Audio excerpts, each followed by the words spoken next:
Okay. Okay.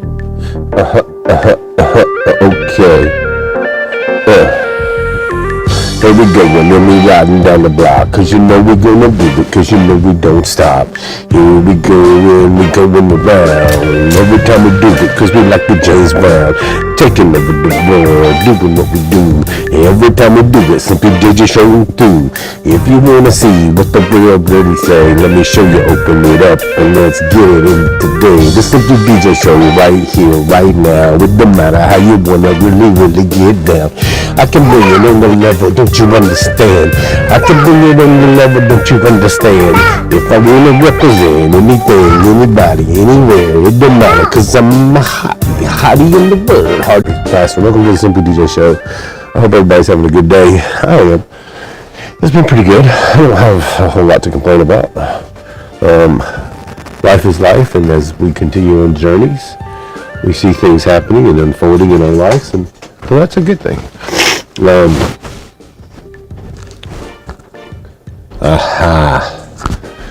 It's the daggone. Yesterday when I was watching the playback, I kept hearing this noise in the back. Not like it was technical, more mechanical. Because when you're dealing with the audio visuals, you got more or less like two things. You got mechanical, audio, mechanical and technical. So yesterday, that's so much better.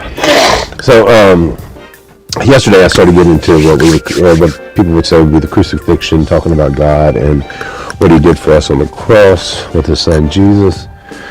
And so I'm going to wrap this all up, because all of it had been a monologue, a very long, drawn-out monologue of where I'm at in my life, to where we're now going to get back into the Word, and I'm going to read it and teach you as I read it, so I could see it for what it is, so you can see it for what it is, not just to see it, impose their doctrine or the theology on what it means. And we're going to see that today. We're going to start in the book of John.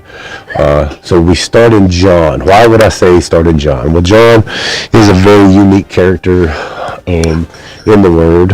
He's a unique character because not only does the book call out two different Johns. So when we read in the book of John, I want y'all to know there's, in the first three chapters, it's going to be talking about John the Baptist. Then it switches over to John, the one that Jesus loved. Well, at least that's what the Word says. So we're going to start here, because through this was what most people would call be the love book. So you could see the love that God had and developed through His disciples, through what He did when He walked this earth. And then we can see the true humanity that Yeshua held on to as He was, because He was... So picture Jesus like a Hercules, like half human, half deity. And I know that some people will be like, oh my God, I really don't care. But to break it down very simply, so people can grasp this. So picture Jesus, Yeshua, as Hercules. So He's fully God and fully man. Okay? Bless you, baby. I love you. You look beautiful today. So Yeshua was born of a virgin birth, and we as people we get so caught up on those things, like, was it really a virgin birth, and did she really have sex, and they made up this elaborate story. At the end of the day, it would be very difficult for me to even make up some of the stuff that we read in the Word. That's why I can confidently say that when I read it, people back then had to think of all of this stuff to make it be in the Bible. How long would it have been to sit there to talk about? This just be too much for me to wrap my mind around. But so yesterday I was trying to give you guys the principal foundation of God's great love by sending His Son Yeshua to die for us. But Yeshua did it out of the love for God, and that's how we should be living our life, like He did. out of the love of God. Because when he went to the Garden of Gethsemane, we'll read that in the book of John, he begged God. He was like, dude, I don't want to do this to these people.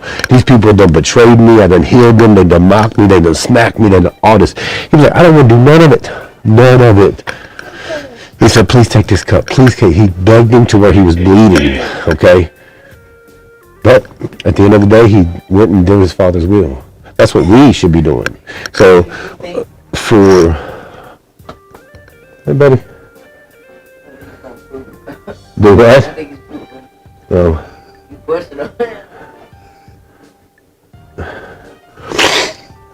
So when we think about what he did, he didn't do it for you.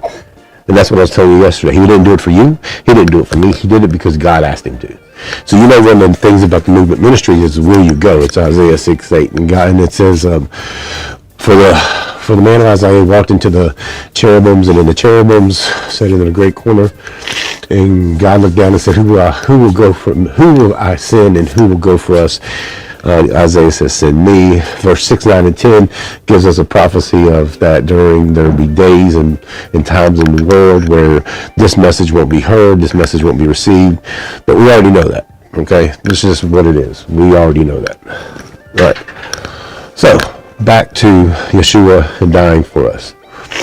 So we see that in its trueness and its ability to understand, if you need to think about it like this. If I wanted to get connected with somebody, I'm sure not going to try to put them out of my reach. So we take so Yeshua was fully God and fully man. So there are things that he went through that made him very much human. Like when he went to the Garden of the Gethsemane and was like, yo, stop this, yo. Like, pull me up. I got 911. It's already located on the Facebook, everything else. God, I ain't feeling this, you know. Take me up out of here. These people done ridiculed me. They done mocked me. They done stabbed me. They done betrayed me. They done called me and cast me out. All kinds of stuff, yo. I don't want to die for these people. Why I gotta do this, yo? Boom. At the end of it, he put in his complaint, as most of us do. But when we talk about living like Christ, what it is he eventually said, okay, I'm going to do what you ask, and then I'm going to keep it moving. And then I'm not going to complain about it anymore. So when we read this word, I learned this word in such a way that it made me more empowered to know that God is real and more real than what people actually advertise or try to say that he is. Because they get it twisted really bad. And let's begin. All right, John chapter 1. In the beginning was the Word, and the Word was with God, and the Word was God.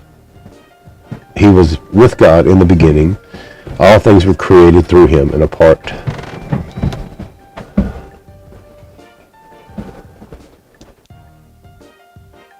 All things were created through him, and apart from him, not one thing was created that has been created.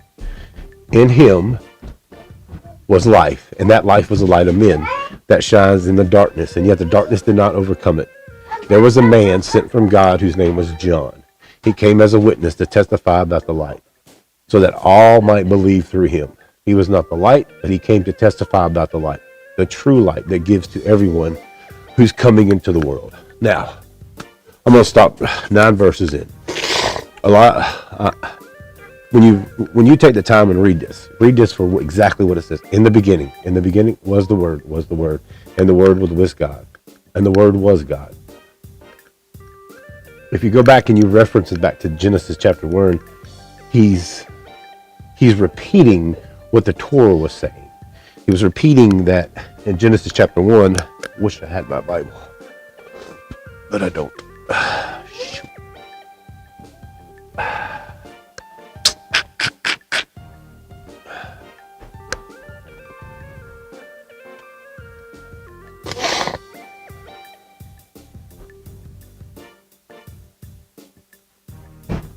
So he's referring back to Genesis, okay?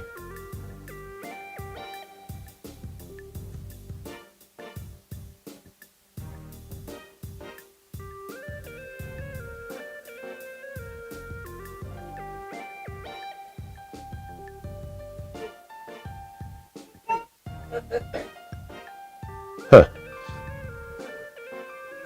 In the beginning, God created the heavens and the earth. Huh.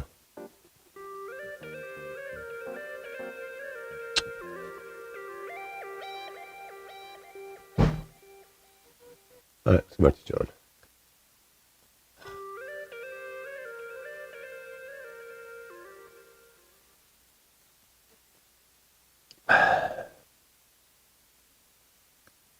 Might have to go back to the other camera, but whatever.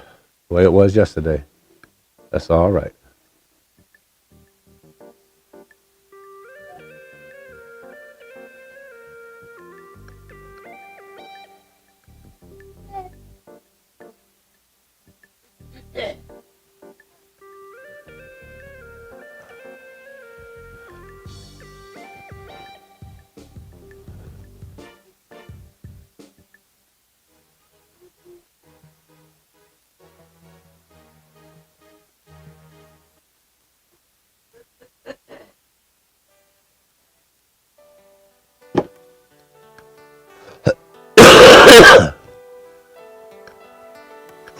This was John's way of paying reference to God when he wrote this part. In the beginning was the Word, and the Word was God. And the Word was God. He was with God in the beginning. All things were created through him, and apart from him, not one thing was created that has been created. In him was life, and that life was the light of men. That light shines in the darkness, and yet darkness did not overcome it. There was a man sent from God whose name was John. Verse 1, chapter 1, verse 1 through 4, 5. It is exactly what it says. There's no supernatural meaning. There's no nothing. It was just God, John's way of saying, hey, I want to pay reference to God because God created all this. Verse 6. There was a man sent from God whose name was John. He came as a witness to testify about the light so that all might believe through him. He was not the light, but he came to testify about the light. The true light that gives light to everyone was coming into the world. Once again, not a lot of a supernatural like, I guess as a pastor, I could sit in here and, hey, we need to be just like John. John needed, as John did, as a man sent from God. John was a man that was out there doing everything that he needed to be doing. He was the one that needed to be the light. And so as you live your life, you can take this word and you can take and make it be your light. And you can take and you can show people the word of God by showing them your light, because you are just like, man, look. That's where people get it all twisted, man. That's not what this word is about. This word is literally to know that John, this guy called John the Baptist, had a mission. The mission came, and he did it. Verse 10, he was in the world, and the world was created through him, and yet the world did not recognize him. He came to his own, and his own people did not receive him. But all who did receive him, he gave them the right to be children of God, to those who believe in his name. This was all before the crucifixion. This was all before. And it literally is telling you before it even happened, believe in his name and you good.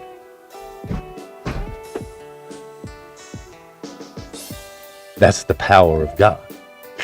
So he was in the world, and the world was created through him, who were born not of natural descent, or of the will of the flesh, or the will of man, but of God. Opportunity to see that there was this guy. God touched him and said, look, you're going to do something for me. And once you do it, you good. You're going to do your thing. And once you complete this task, because you're going to introduce Jesus. And then boom, when you introduce Jesus, you're going to step back. Bam. It's no longer about you anymore. And you'll see that like in John 5. We'll get there anyways.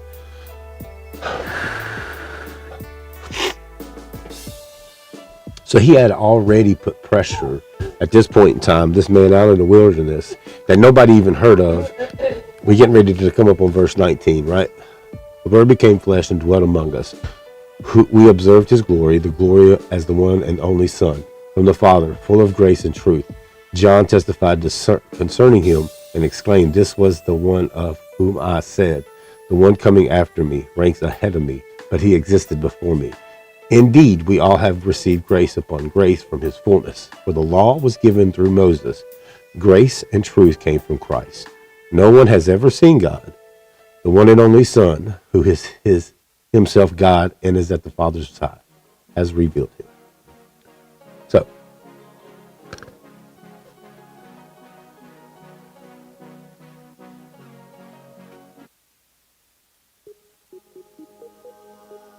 I wonder if all these beats are going to be copyrighted. So we see here, once again, John's saying the Word became flesh. He's always, and this right here, it's called paying reverence to Yeshua becoming the Word. But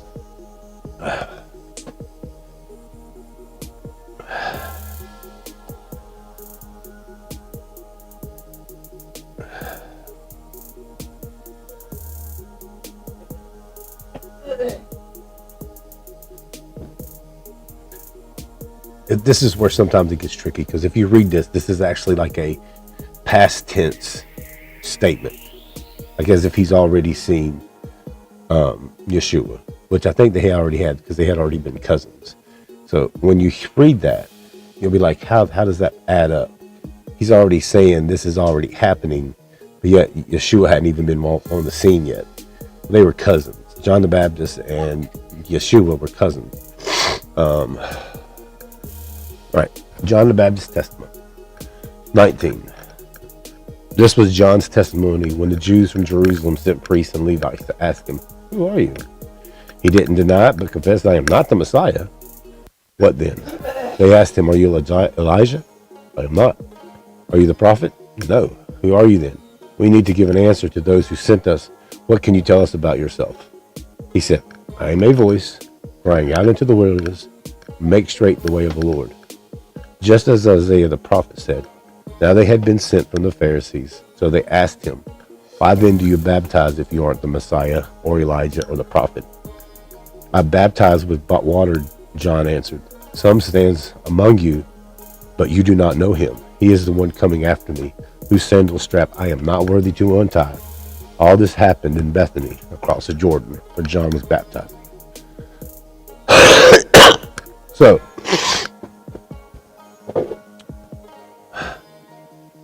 you have this man walking around. This is the power of God. You have this man that most people thought was crazy, because he's living in the wilderness. He's covered in wool. He eats honey and locusts and all this. But yet the glory that was shown upon him for doing God's work made an impact.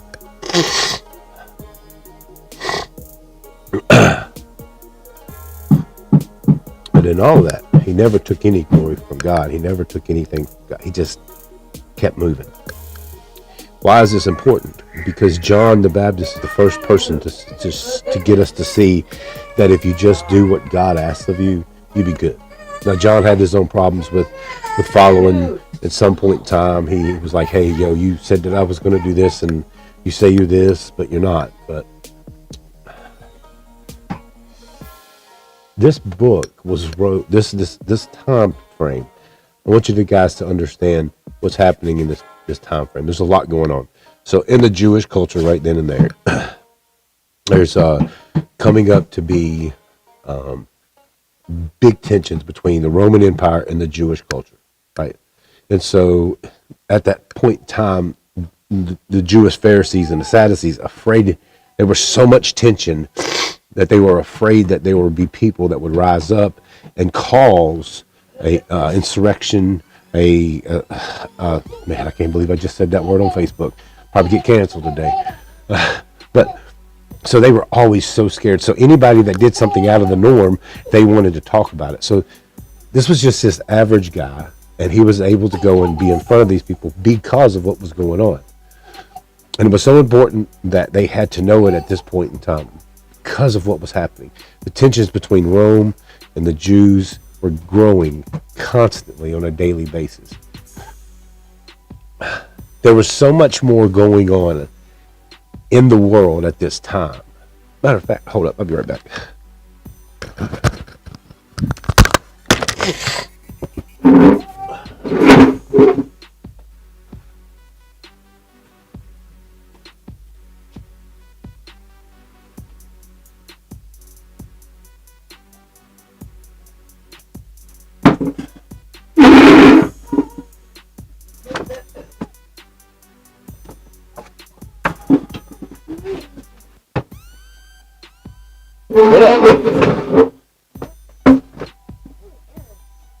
Huh?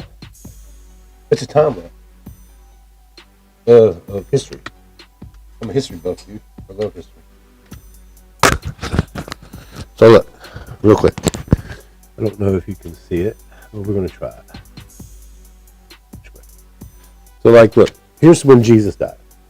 All this other stuff was going on. Around the world.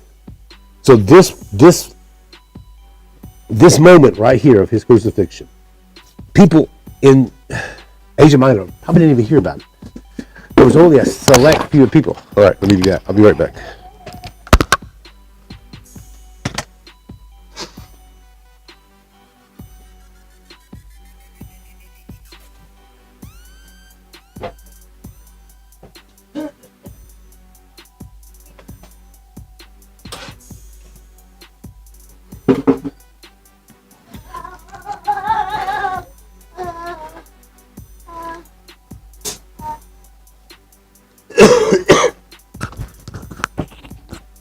So, at this time, as I just showed you, there was so much going on in the world. Not everybody stopped what they were doing just to pay reverence to Christ's death. It wasn't this symbol of the whole world was to see it, because there was so much already going on. What Yeshua did was dealt with what God wanted to deal with, and that was the Jewish people and the Gentiles. So that's why Yeshua came for that particular time, for that particular moment.